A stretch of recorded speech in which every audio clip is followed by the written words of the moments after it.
Welcome to the Deep Dive. Today, we're diving straight into, well, a really critical and fast-moving situation, the conflict between Israel and Iran. It's definitely escalating. Yeah, exactly. Our mission, as always, is to sift through the latest reports. We're looking at sources up to June 22nd, 23rd, 2025, and pull out the key insights. Give you the clearest picture possible so you can really grasp what's happening. Cutting through the noise, essentially. That's the plan. Okay, let's unpack this. So first off, a major Israeli offensive kicked off mid-June, Operation Rising Lion. Right. And our sources are detailing some pretty significant airstrikes on key Iranian sites. Yeah. We're talking nuclear facilities, Natanz, Fordo, Isfahan, Bushehr. The big ones. Yep. And also hitting weapon storage, even media infrastructure right in Tehran. That's quite broad. It is. And the human cost is already stark. Iran's confirmed over 400 deaths, more than 3,500 injured since June 13th. Grim numbers. And the tactics Israel's using are, well, sophisticated.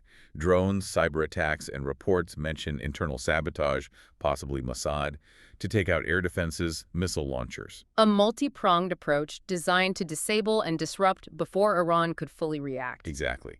But Iran did react. Oh, absolutely. And forcefully. Yeah. What's critical here is that Iran didn't just absorb these hits. They launched their own counterattacks. Missiles, drones. And there's that one really concerning incident, right? The hospital? Yes, the Sajil ballistic missile strike on Soroka Medical Center in Beersheba, that caused dozens of injuries. It's being widely called a potential war crime. A very serious escalation. Definitely. And Iranian leaders followed that up with warnings, saying this could be just the start, potentially the biggest missile attack yet.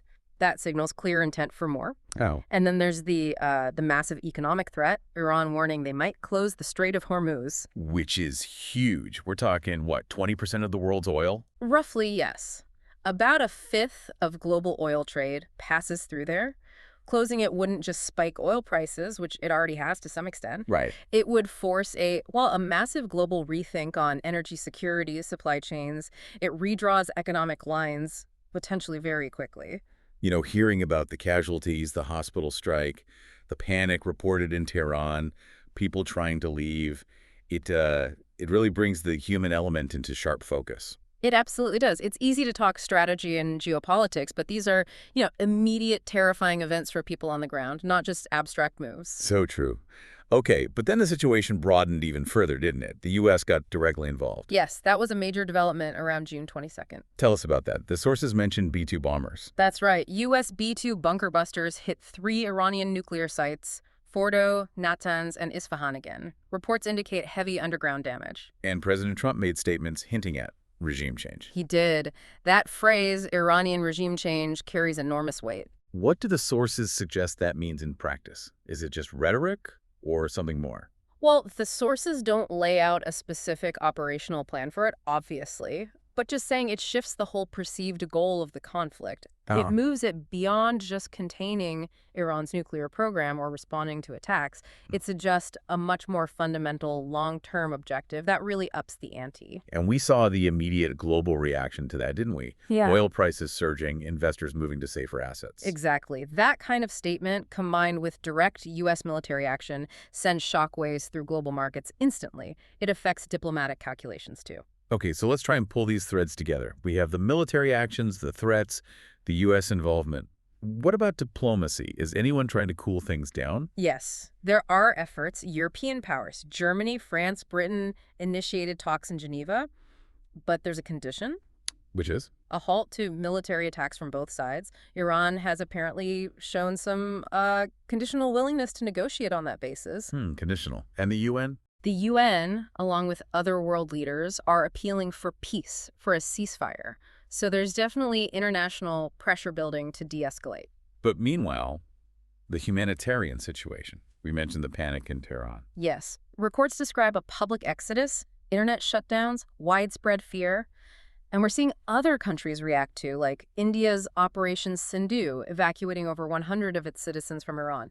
That shows the immediate human impact. Right. Okay, so if we were to summarize the key takeaways from all these sources, what's the core picture? I'd say it breaks down like this. Militarily, you have Israel and the U.S. actively targeting Iran's nuclear and military sites. Iran is retaliating primarily with missiles and making serious threats like closing Hormuz. Okay. The escalation risk is, well, extremely high. We're looking at the increasing possibility of a wider regional war. Got it. And globally. Global impact. Oil markets are turbulent. There's a clear humanitarian crisis developing inside Iran, and evacuations are happening diplomatically.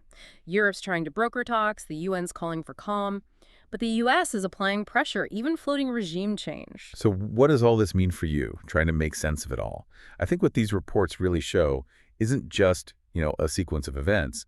It's a complex web. Definitely interconnected. Yeah. Every military move sends a diplomatic signal. Every global reaction feeds back into the conflict. Right.